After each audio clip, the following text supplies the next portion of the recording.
So, hi Simo, thank you for Hello, joining Parmi. me. Yes, thank you for discussion. You and I have had many interesting and robust discussions over the years around governance, various things going on in our country, including in the public sector, in our SOEs.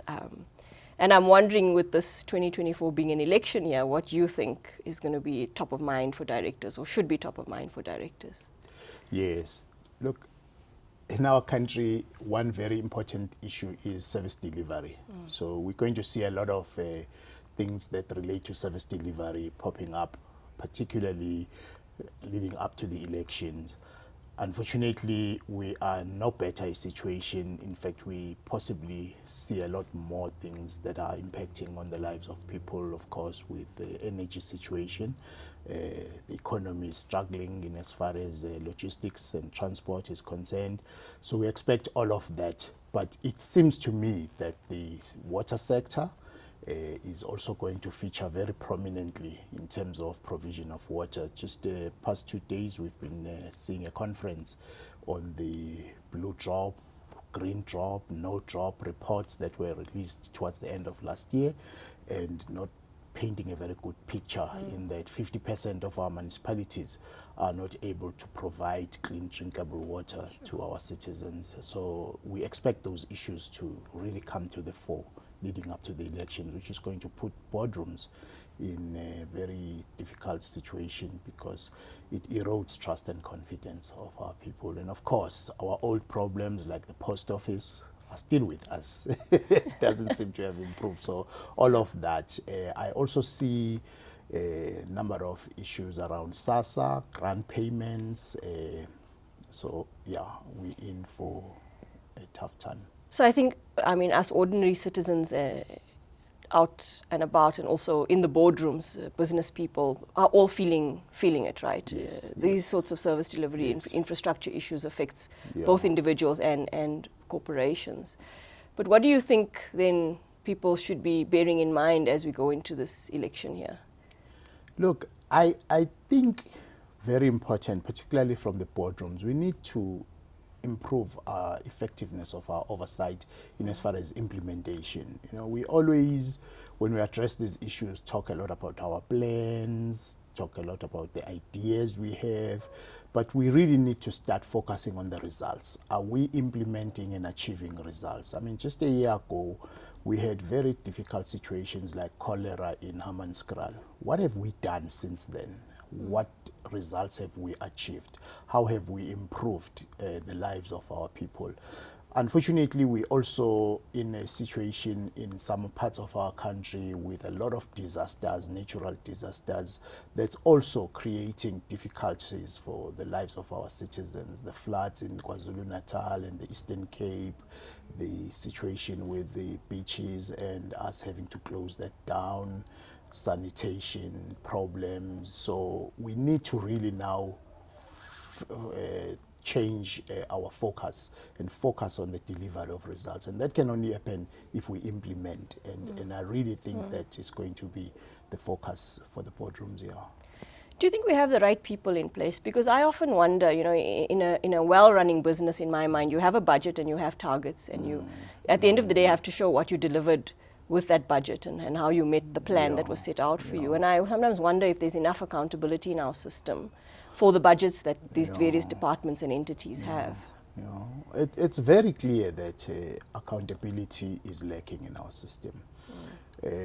People that should be exercising oversight are not really doing it to the extent that it changes what we are experiencing. So it's something that has been long coming and it's still with us, unfortunately. But we also need to focus on the quality of leaders that we appoint. It's very important that we take ourselves seriously when we appoint anyone who's going to play a leadership role and make sure that it's people that are committed to making a difference. I think we really have to put leadership in the spotlight in terms of what difference are people making when they play leadership role. And when we don't experience that, we should not hold back. We should be very upfront and actually we deserve to have people that lead us that actually really make a difference. And I'm not just talking at government level, across the board, including in the boardrooms. Absolutely.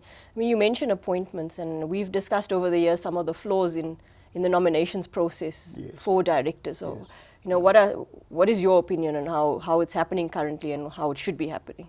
Not much has changed. Nothing has changed, actually.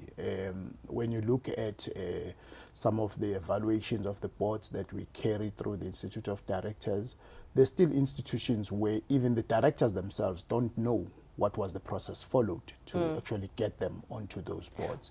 And you wonder, how do they then place reliance on each other when they don't have confidence in the system that appointed them?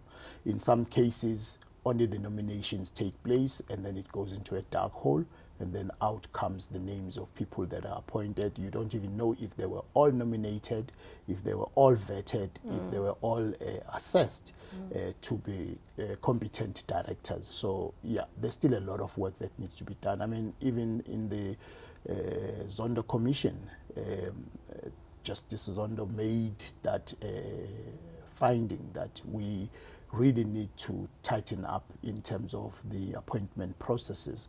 Nothing much has changed in that space in as far as those processes are concerned, and they are diverse in the state. The one is actually, there's no standardization here. So I find it very disappointing because we've spoken about it for so many years as the IOD. We've put out media releases, and we've even had the president come out and say they're going to do something about the way directors are appointed, but we haven't seen anything.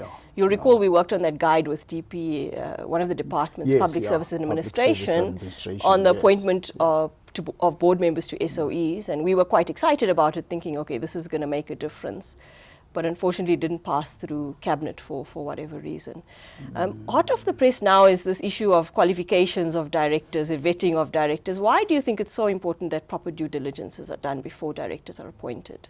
Extremely important, because one, when you now find yourself in a situation where you find that people were not truthful, it does not only affect the individual, it also affects the institution and its processes, and it impacts directly on the credibility of the institution and the trust and confidence that the stakeholders have, not only on the individual, but on the entire board. And the institutions now seem not to be paying attention to critical details when they actually appoint their own leaders at the highest level in the organization. So it becomes a risk to the organization.